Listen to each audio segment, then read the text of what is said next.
प्राध्यापक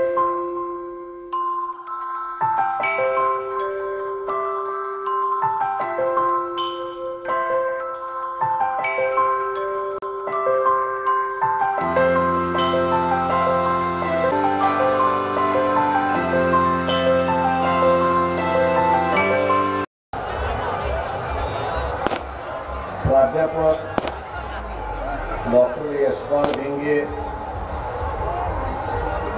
त्याच्याचबरोबर या ठिकाणी रामचंद्र येलवाडजी, हरिभाऊ भरे त्याच्याचबरोबर या ठिकाणी डॉक्टर इंद्रकुमार भिसे, नवनाथ खडकर, त्याचबरोबर आपण असं MIM असं म्हणतो पण ते खऱ्या अर्थाने AIMIM असं आहे. त्याचे असणारे जिल्ह्याचे प्रमुख फिरोज लाला व्यासपीठावरची सगळ्यांची नावं घेत नाही, वेळही घालवत नाही. सन्माननीय व्यासपीठ, उपस्थित बंधूंनो, भगिनींनो, बालमित्रांनो, ओबीसीचा हा मेळावा आहे, परिषद आहे, सत्ता संपादनाचा असणारा मेळावा आहे, हेही खरं आहे. प्रस्तावनेमध्येच या ठिकाणी रामचंद्र येलवाडजीने जे काही मांडलं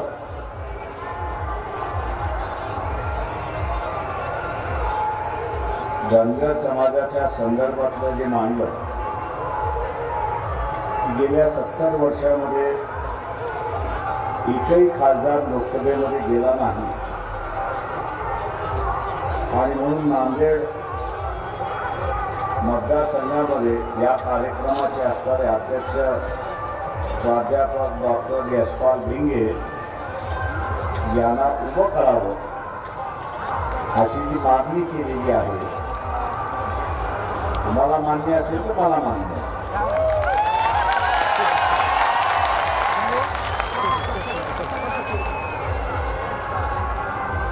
MIMचे असणारे फिरोज लाला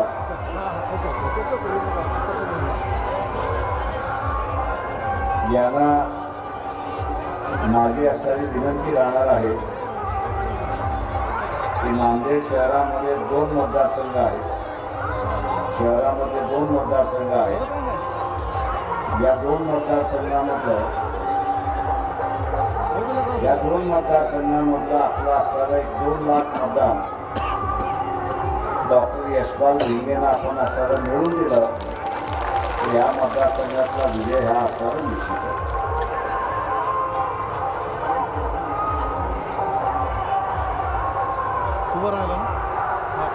सत्ता संपादनाचा मेळावा आपण ज्यावेळेस म्हणतो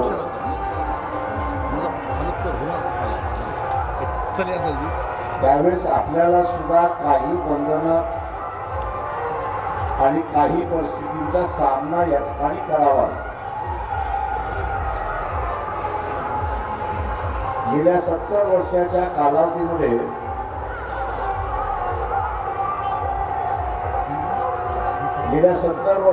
कालावधीमध्ये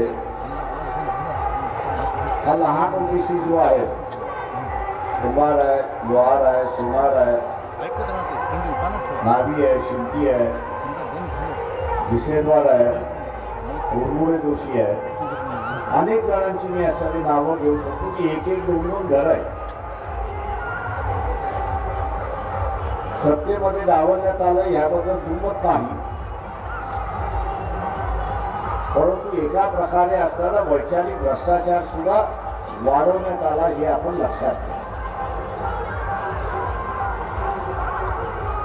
आज मला अनेक संघटनाचे लोक म्हणतात, भेटतात,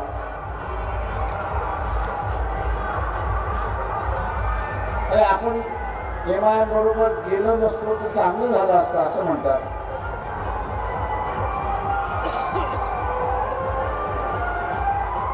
मी त्यांना असल्याला म्हणतो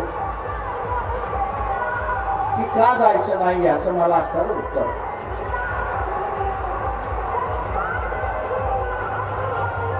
आपण का जायचं नाही याचं असणारं उत्तर. तर मग तीच नेमकी असतात की 600 वर्ष मुसलमानांचा इतिहास झाला, त्यांनी आपल्यावरती राज्य केलं, त्यांनी आपल्यावरती हे केलं, त्यांनी आपल्यावरती हे केलं. मी त्यांना एकच प्रश्न विचारतो की 600 वर्ष मुसलमानांचं राज्य झालं याच्याबद्दल दुर्मत नाही, पण त्यांनी आपला असणारा व्यवसाय काढून घेतला का?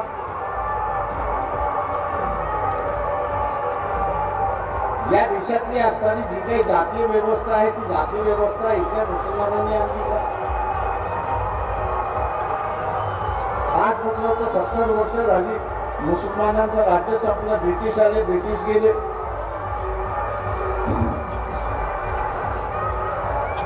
ब्रिटिश आले आणि ब्रिटिश गेले. ब्रिटिशांचं 150 वर्ष राज्य झालं. म्हटलं इथल्या असणाऱ्या ज्या हिंदुत्ववादी संघटना आहेत, या हिंदुत्ववादी संघटना असतात ज्या पद्धतीने इथला असणारा जहरीला प्रचार हा मुसलमानांच्या संदर्भात केला जातो, तसा प्रचार इथल्या ख्रिश्चनांच्या संदर्भात का केला जातो? कारण 150 वर्ष ख्रिश्चनांच्या राज्यामध्ये अनेक जण ख्रिश्चन झाली ही सुद्धा वस्तुस्थिती आहे. ख्रिश्चनांच्या विरोधातला प्रचार का नाही? ते म्हणतात आम्हाला माहित नाही. म्हटलं हे जे हिंदुत्ववादाचा प्रचार करायला येतात त्यांना असताना विचारा की तुमची मुलं कुठं आहेत? त्यांची मुलं इंग्लंडमध्ये आहेत, त्यांची मुलं जर्मनीमध्ये आहेत, त्यांची मुलं असताना अमेरिकेमध्ये आहेत, अनेक राज्यांमध्ये आहेत, विदेशामध्ये आहेत. आणि ज्या विदेशामध्ये आहेत त्या विदेशातले माणसंही ख्रिश्चन आहेत. त्यांनी इथल्या ख्रिश्चनांच्या विरोधात प्रचार केला तर त्याच्या मुलाला बिस्ता बोजर बांधावा लागेल आणि परत भारतामध्ये यावं लागेल. आपल्या पोराला यावं लागू नये, आपल्या मुलीला यावं लागू नये, आपल्या जावयाला यावं लागू नये म्हणून असणारा हिंदुत्ववादी जो आहे तो ख्रिश्चनांच्या संदर्भात बोलत नाही तर मुसलमानांच्या संदर्भातच करतात. मान्य करतो घेतला असताना आपण आपलंच राज्य केलं पाहिजे याच्याबद्दल दुमत नाही. हरिभाऊ वगैरे जसं मानलं या ठिकाणी की 70 वर्षाच्या कालावधीमध्ये एकही धनगर लोकसभेमध्ये गेला नाही. आता धनगर तर इथला मुसलमान नाही, धनगर तर इथला मुसलमान नाही. तीच माळी समाजाची व्यथा आहे की गेल्या 70 वर्षामध्ये आम्ही लोकसभेमध्ये गेलो नाही.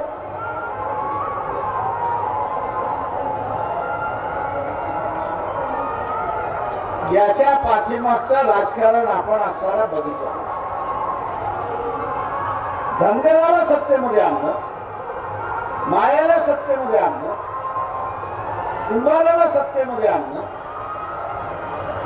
लोहाराला सत्तेमध्ये आणलं किंवा इतर कुठल्याही लहान ओबीसीला सत्तामध्ये आणलं म्हणजेच या सत्तेचं विकेंद्रीकरण करणं. या सत्तेचं विकेंद्रीकरण करणं आणि सत्तेचं विकेंद्रीकरण केलं, सत्तेचं विकेंद्रीकरण झालं तर मग सत्ता ही समान पद्धतीने वाटावी लागते. सत्ता ही समान पद्धतीने वाटावी लागेल.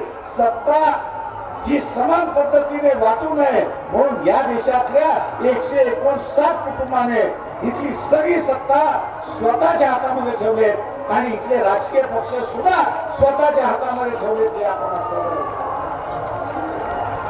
आमदारकीचे उमेदवार बघा, खासदारकीचे उमेदवार आपण बघा, काँग्रेसमध्ये असतील, राष्ट्रवादीमध्ये असतील, सेनेमध्ये असतील, बीजेपी मध्ये असतील, एकमेकांचे नातेवाईकच आपल्याला दिसतात. नातेवाईकाच्या पलीकडे आपल्याला दिसत नाही. सत्ता ही नातेवाईकांच्या हातामध्ये केंद्रित आहे आणि सत्ता ही केंद्रित करायची असेल तर दोन गोष्टी केल्या पाहिजेत. एक म्हणजे उमेदवारी द्यायचीच नाही, एक म्हणजे उमेदवारी द्यायचीच नाही आणि दुसरी उमेदवारी दिली तर मतदानच द्यायचं नाही अशी असणारी. उमेदवारी जरी मिळाली तरी मतदान मिळू द्यायचे नाही.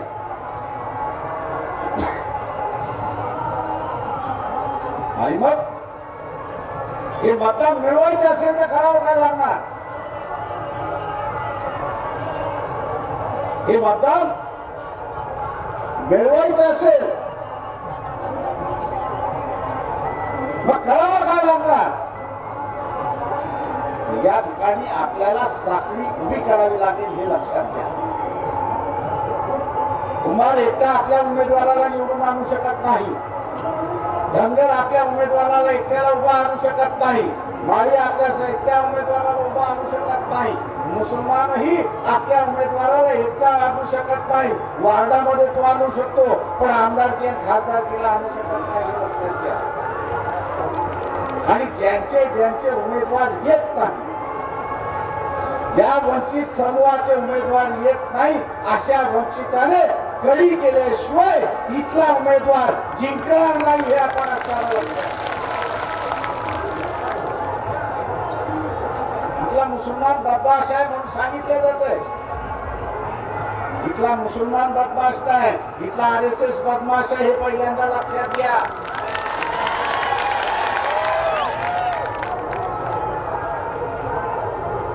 आता मुसलमानाचा लग्न मोडण्याची पद्धत ही ट्रिपल तलाकामार्फत आहे. 3दा तलाक म्हटलं की मोडते. मुसलमानांना मोडा केला हे आपण असताना लक्षात घ्या. आपण अधिक जोर आपल्या बुद्धीवरती दिला तर मुसलमानांना मोडा केलेला आहे आणि मुसलमानाला मोडा करून आपला वापर केला जातो हे लक्षात घ्या. मुसलमानाचं 3 तलाक मार्फत लग्न मोडलं त्या पुरुषाला 7 वर्षाची सजा, त्या पुरुषाला 7 वर्षाची सजा. घटना अशी म्हणते की तुम्हाला भेदभाव करता येणार नाही. घटना अशी म्हणते की तुम्हाला भेदभाव करता येणार नाही. उद्याच्या इथल्या परित्यक्त्या महिलांनी किंवा इथल्या असणाऱ्या घटस्फोटित महिलांनी हा मुसलमानांना कायदा जो लागलेला आहे, ज्यांनी बायकोला सोडलं त्याला 7 वर्षाची सजा व्हावी असा जो कायदा केलेला आहे तो इथल्या हिंदूंना लागावा. अशी जर मागणी केली तर ती लागते एवढं लक्षात घ्या. ही लागते एवढं लक्षात घ्या. मुसलमानांमधलं लग्न मोडण्याची जी काही परंपरा आहे किंवा कोर्टामध्ये लग्न होतं सरकारी आकडेवारीप्रमाणे ते 1% सुद्धा प्रमाण नाहीये. ते 1% सुद्धा प्रमाण नाहीये. पण बिगर मुसलमानामध्ये लग्न मोडण्याची प्रथा ही 12% आहे हे लक्षात घ्या. मुसलमानातला 1% फक्त जेलमध्ये जाईल पण गैर मुसलमानामधला 12% जेलमध्ये जाईल हे लक्षात घ्या. मुसलमानाला समोर करून इतक्या बहुजनांचा विवाह ज्याच्यामध्ये काडीमोड होऊ शकते आणि RSS मधल्यांमध्ये काडीमोड होत नाही जोपर्यंत हिंदू कोर्ट बिल आला नाही तोपर्यंत, तेव्हा मुसलमान हा समोर दाखवण्याकरता आहे, पण खऱ्या अर्थाने इथल्या बहुजनांची संस्कृती, खऱ्या अर्थाने बहुजनांचा विचार हा मोडण्याचं कामकाज RSS BJPचं सरकार करते हे आपण असताना लक्षात घ्या. म्हणून कायदा मंजूर होतो म्हणून काही जणांना उखाळी येते, आनंद होतो, पण तोच कायदा इथल्या असणाऱ्या परित्यक्त महिलांनी आणि घटस्फोटित महिलांनी ही मागणी केली की आमच्याही असणाऱ्या नवऱ्यांना हा कायदा लागला पाहिजे, तर कोणीही लावण्यापासून थांबू शकत नाही हे आपण असणाऱ्या लक्षात. मित्रो,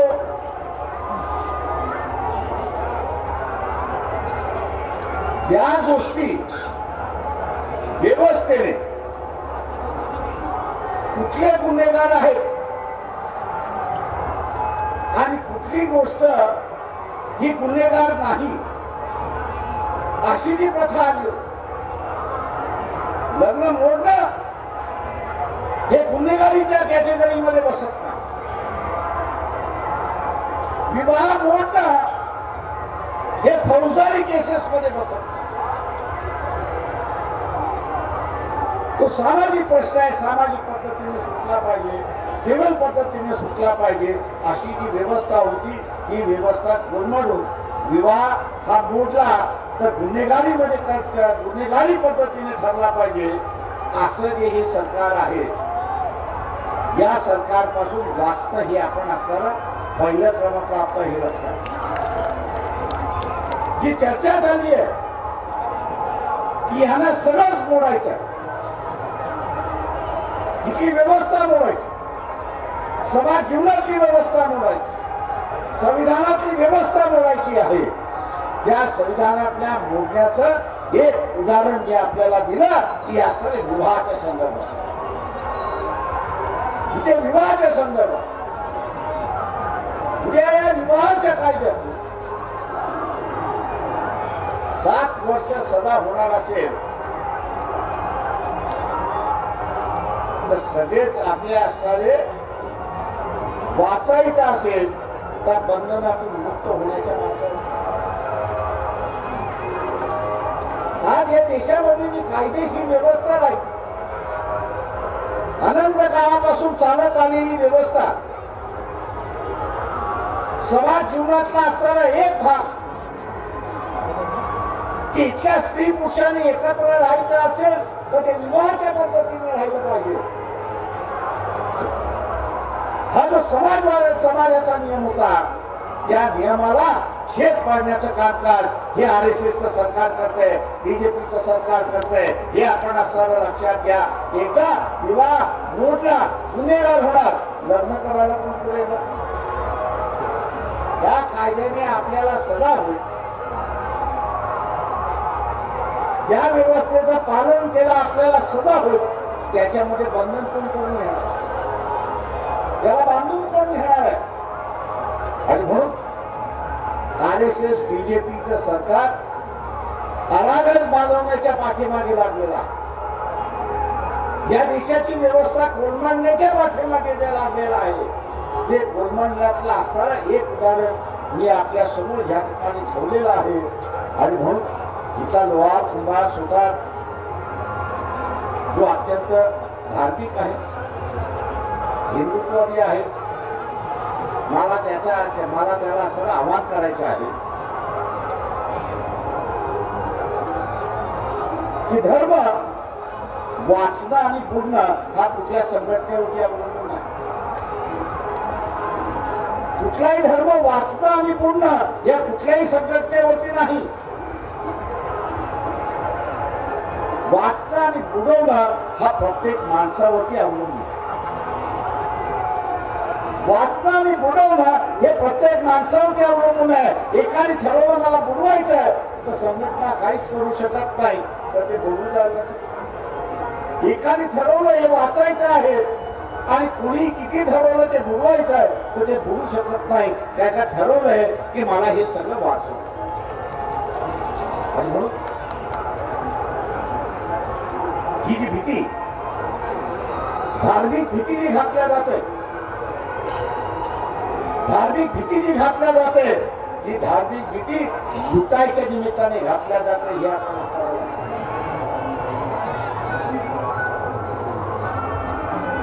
ही भीती जी घातल्या जाते ती लुटायच्या निमित्ताने घातल्या जाते. इथला असणारा धर्माने जर सगळी माणसं एक आहेत, सारखी आहेत असं असेल तर मग इथला ओबीसीतला शंकराचार्य का झाला? अनेक कीर्तनकार आहेत,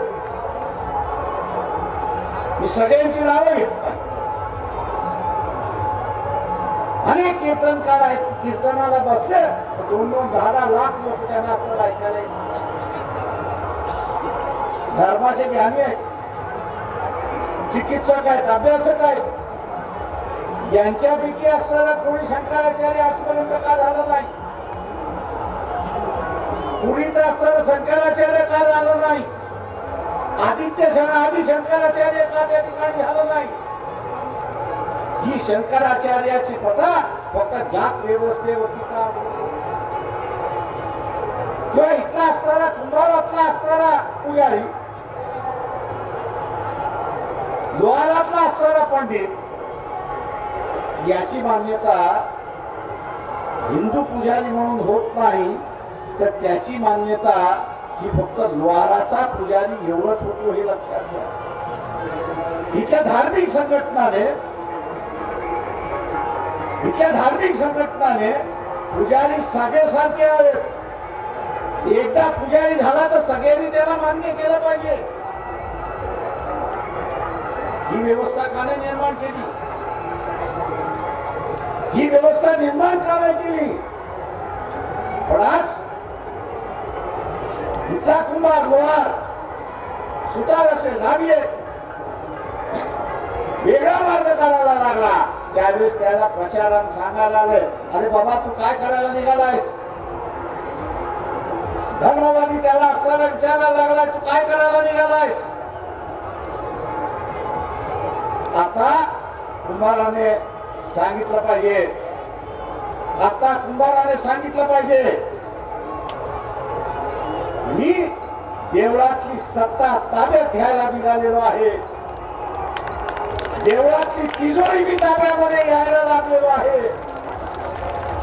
आणि देवळातला पैसा हा सर्वसामान्य माणसाला विकासासाठी वापरणार आहे. आणि त्याच्यामध्ये मुसलमान जर मला मदत देणार असेल तर त्या मुसलमानाचं मत मी घेतल्याशिवाय राहणार नाही. ही भूमिका आपण सगळ्यांची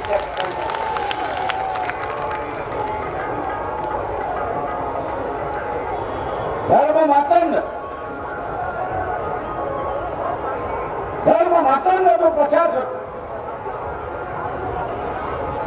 इथला मुसलमान बदमाश, त्याला आपण सांगितलं पाहिजे की मुसलमान बदमाश असेल त्याला सुधारेन मी, पण सगळ्यात बदमाश तू आहेस हे पहिल्यांदा लक्षात घे. की देवळातल्या सत्तेपासून, देवळातल्या पुजाऱ्यापासून, देवळातल्या तिजोरीपासून स्वातंत्र्य मिळाल्यानंतर 70 वर्षानंतर सुद्धा मी बाहेर आहे. मला वाटा का आज ओबीसीचा विद्यार्थी म्हणतो मला स्कॉलरशिप,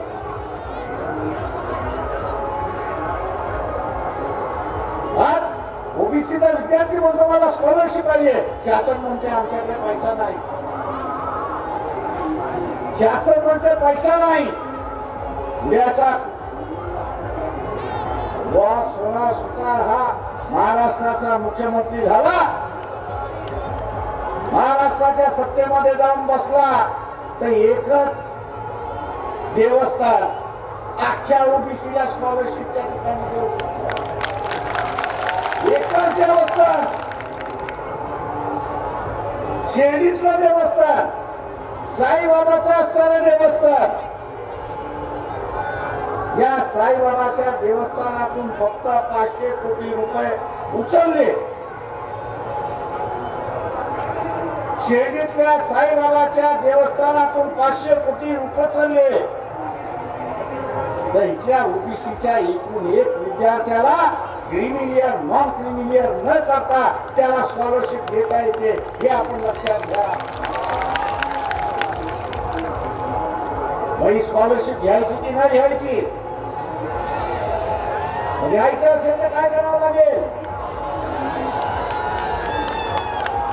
यशपाल भिंगेंना खासदार करावं लागेल, हे पहिल्यांदा लक्षात घ्या.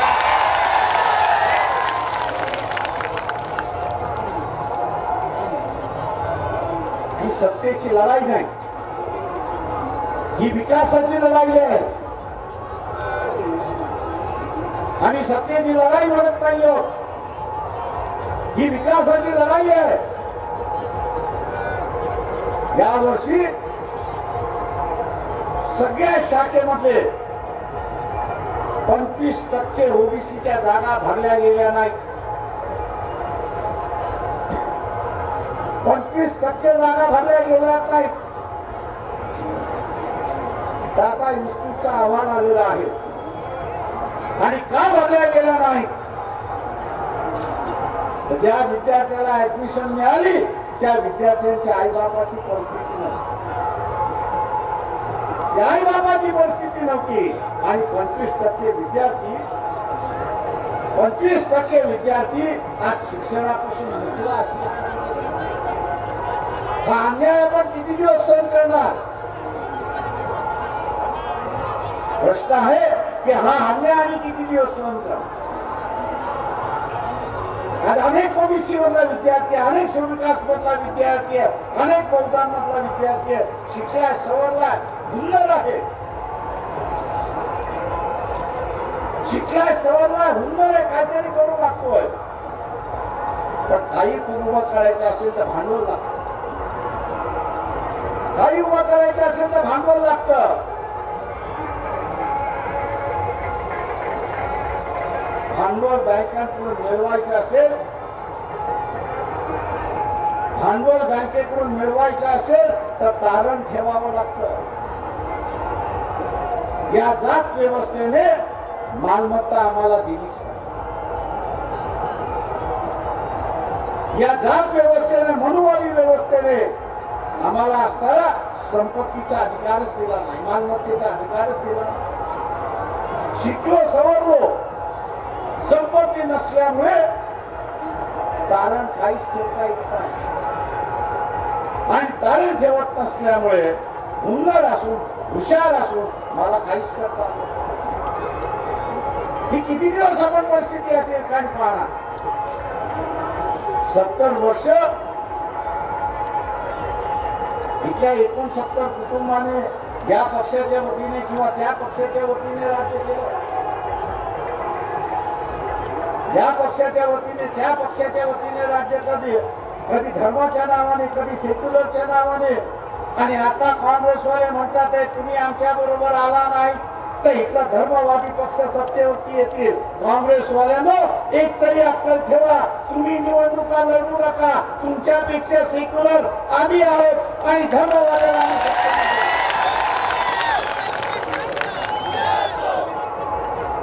तुम्ही काल इलेक्शन लढवता बाबा.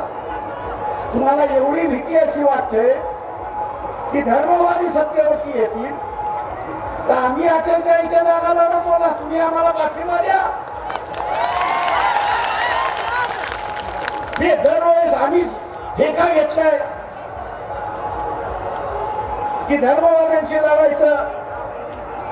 आणि 3.5 एकराचा अशोक चव्हाण आता असताना 2000 कोटीचा मालक होता. कधीतरी आम्हाला सुद्धा मालक होऊ द्या, कधीतरी आम्हाला सुद्धा देशमुखी बाजू द्या. हे प्रत्येक वेळेस तुम्ही देशमुखी गाजवणार असं चालणार नाही. आता आम्ही देशमुख होणार आहोत. आणि म्हणून मित्र आम्हाला ही भाषा बोलण्याची गरज होती. आज आम्हाला ही भाषा बोलण्याची गरज होती. महाराष्ट्राच्या 2.5 लाख कोटीच्या बजेट पण महाराष्ट्र शासनाच्या 2.5 लाख कोटीच्या बजेट पण 5,00,000 कोटी 5,000 कोटी फक्त इथला असणाऱ्या अनुतेदार बलुतेदाराच्या शिकलेल्या विद्यार्थ्याला औद्योगिक सुरुवात करण्यासाठी आणि 90% 95% बिना तारणाने त्याला कर्ज देतो. दिला असता तर आम्हाला आजची भाषा बोलायची गरज. हा जो शिकलेला आहे तो आज आम्हाला विचारतो की सत्ता आम्ही तुमच्या हातात देऊ आमच्यासाठी काय करतो. आणि त्याला असताना म्हणतं बिना व्याजाचं तारण तुला उद्योग सुरुवात करण्यासाठी आणि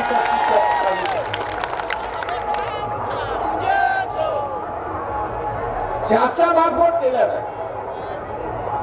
आम्ही काँग्रेसवाल्यांना विचारतो तुम्ही का नाही केला तेवढे दिवस. याचं कारण की त्याला उंबरठे शिजवणारा समूह त्यांना उंबरठे शिजवणारा समूह पाहिजे होता. आणि आम्ही असं म्हणतोय की आम्ही आता उंबरठे झिजवणारा समूह नाही तर मानाने आणि सन्मानाने जगणारा समूह हा आम्ही उभा करून हे असताना मानाने सन्मानाने जगणारा समूह. ही विचाराची लढाई मतभेदाची लढाई आहे. एकाला आपल्याला गुलाम करायचं आहे आणि आम्ही असं म्हणतोय की आम्ही आता कोणाचे गुलाम आम्ही आता कोणाचे गुलाम होणार नाही. तर आम्ही इथल्या असणाऱ्या स्वाभिमानी माणसाप्रमाणे आमचं आयुष्य आम्ही जगू इच्छितो अशी असणारी परिस्थिती. म्हणून मित्रो एक नवीन व्यवस्था आपल्याला सुरू आहे. मी आता हैदरपुरांशी बोलत होतो.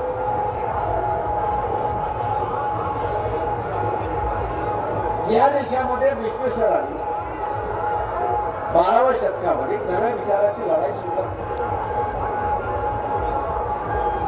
आता हा मानणारा सुद्धा ह्या देशातला माणूस आहे, याच मातीतला माणूस आहे. आता याच मातीतल्या माणसाने ही जर मागणी केली की विश्वेश्वरांचा एक वेगळा विचार आहे आणि त्या वेगळ्या विचाराला आपण एक नाव दिलं पाहिजे आणि ते प्रचलित केलं पाहिजे. मी इथल्या काँग्रेसवाल्यांना विचारतो तुमची अडचण काय पहिल्यांदा. RSS वाल्यांना विचारतो की तुमची अडचण काय म्हणून असताना सांगणार. विचार वेगळा केला ते पाकिस्तान निर्माण करणार. विचार वेगळा मान्य केला मोठे काही नवीन देश निर्माण करणार. तुमची अडचण काय हे तर सांगा. आम्हाला तर काय अडचण दिसत नाही. एवढंच होणार की आतापर्यंत शिवानंद याला लिंगायत असं आम्ही म्हणतो, त्याच्या ऐवजी ते विश्वेश्वरवादी आहेत असं संबोधणार करावं लागेल. त्याच्याकडे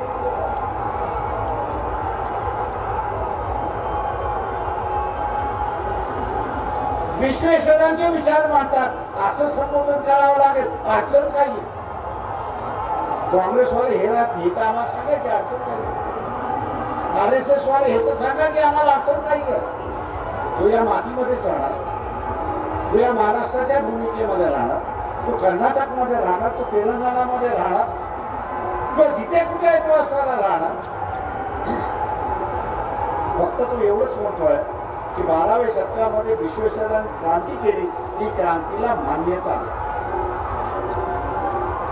ही क्रांती होती, त्या क्रांतीला एक मान्यता द्या. तो एक विचार होता, त्या विचाराला एक मान्यता द्या. त्या क्रांतीला तुम्ही मान्यता देऊ शकत नाही आणि त्या विचाराला तुम्ही मान्यता देऊ शकत नाही. तर काँग्रेसवाले तुम्हाला असताना धर्मनिरपेक्षतेच्या गोष्टी करणं हे सोडून द्या. तुम्ही सगळ्यात मोठे धर्मवादी आहात हे पहिल्यांदा. तुमच्यामध्ये आणि BJP मध्ये काही फरक नाही. काँग्रेसवाल्यांना तुमच्यामध्ये आणि RSS वाल्यांमध्ये काही फरक नाही. या देशाच्या संविधानाने प्रत्येकाला त्याच्या विचार मांडणं आणि पसरवणं हा कायदेशीर आहे. घटनात्मक अधिकार आहे ते तेवढ्याच घटनेच्या अधिकाराची अंमलबजावणी करता येते की इतक्या विश्वेश्वरांची 12व्या शतकामध्ये क्रांती होती, एक विचारसरणी आहे, ह्या दोन्ही गोष्टीला मान्यता द्या आणि ते देत नसतील तर आपण सत्तेवरती येऊ, ती मान्यता दिली पाहिजे हे आपण सर्व लक्षात घ्या.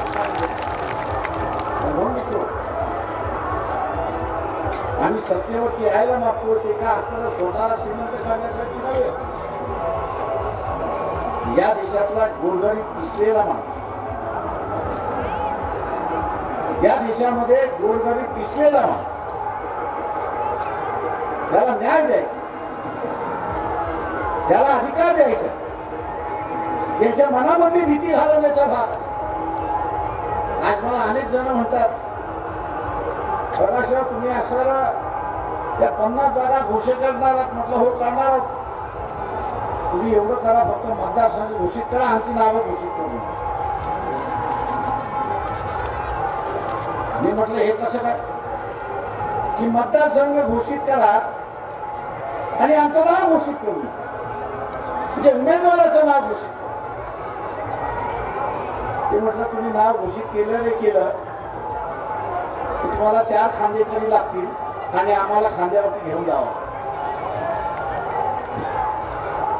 म्हणजे ही त्याची भीती, ही त्याची भीती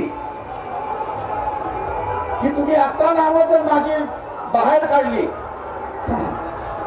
हिला कुंभाराचं, द्वाराचं, साळीचं, जोशाचं, गुडमुळ्याचं, कैकाळ्याचं, नांदारुड्याचं याची नावं जर काढली तर तो असं भीतोय की मी लढायला तयार आहे, पण माझ्या आयुष्याची गॅरंटी इलेक्शन येण्याच्या अगोदर मला किरडीवरती घेऊन जातील अशी ही व्यवस्था. या भीतीचं वातावरण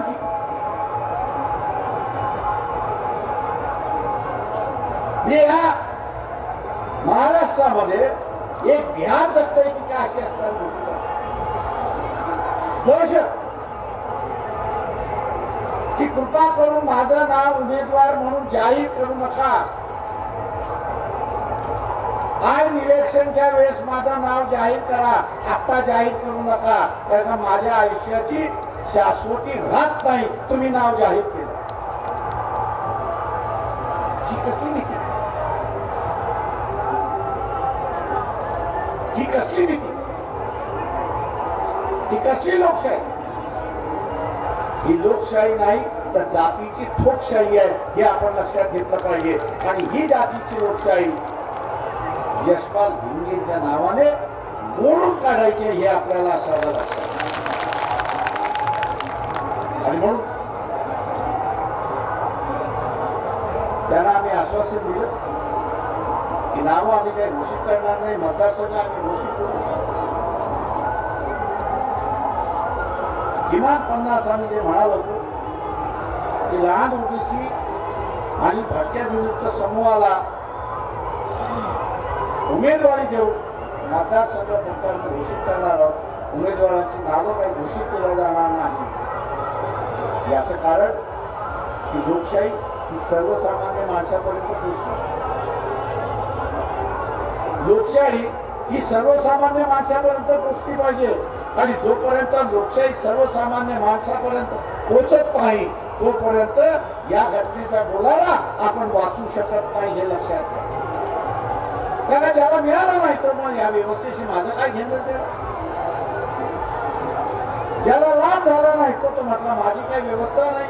राजेशाहीची व्यवस्था जशी होती, राजा लढायला गेला, हारला तर शेतातून येणारी लोक म्हणजे हारलेलं दिसते राजा,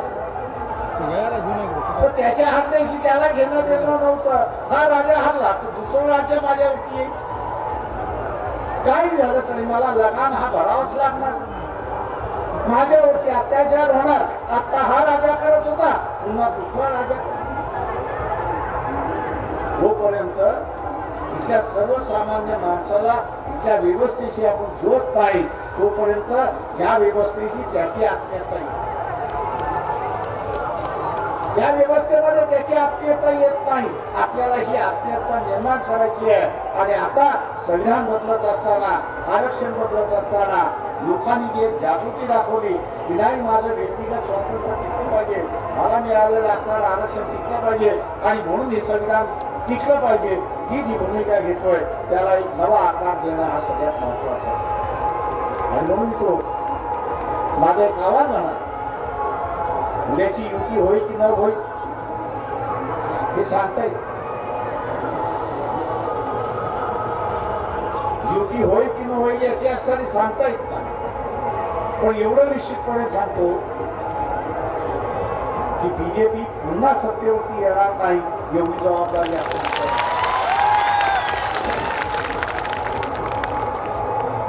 पुन्हा सत्तेवरती येणार नाही. तेव्हा आता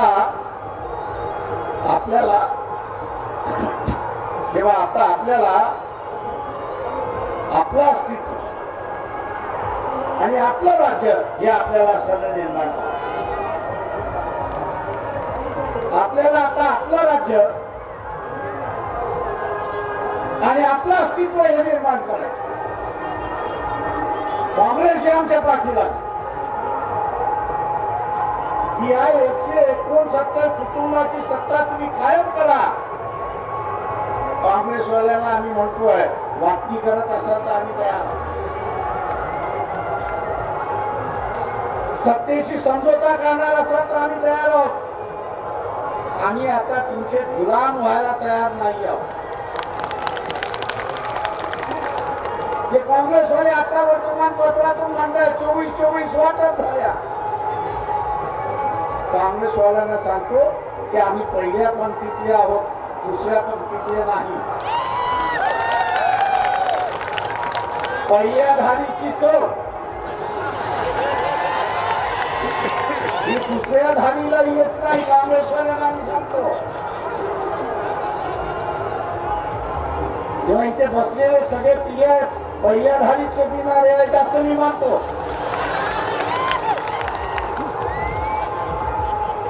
आणि म्हणून उद्याची युती हो न हो, पण ही महाराष्ट्राची सत्ता आम्ही ताब्यात घेतल्याशिवाय नाही.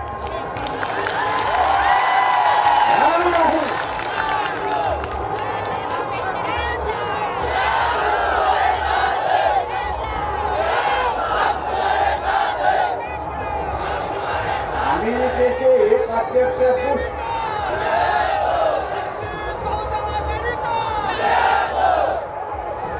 आधीच्या युद्धामध्ये त्यांनी असताना म्हटलं, बुशनी असं म्हटलं की तुम्ही आमच्या बाजूने आहात तर आमच्या हाती मान्य करा. आमच्या हाती मान्य करणार नसाल तर तुम्ही आमचे विरोधक आहात हे तुम्ही मान्य माना. आम्ही सुद्धा काँग्रेसवाल्यांना म्हणतोय की आम्ही दिलेल्या अटी तुम्हाला मान्य असाल तर आम्ही तुमच्या बरोबर बसायला तयार आहोत. आम्ही दिलेल्या अटी मान्य करणार नसाल तर आम्ही तुमच्या बरोबर बसणार नाही. ही खुल्लाट आहे.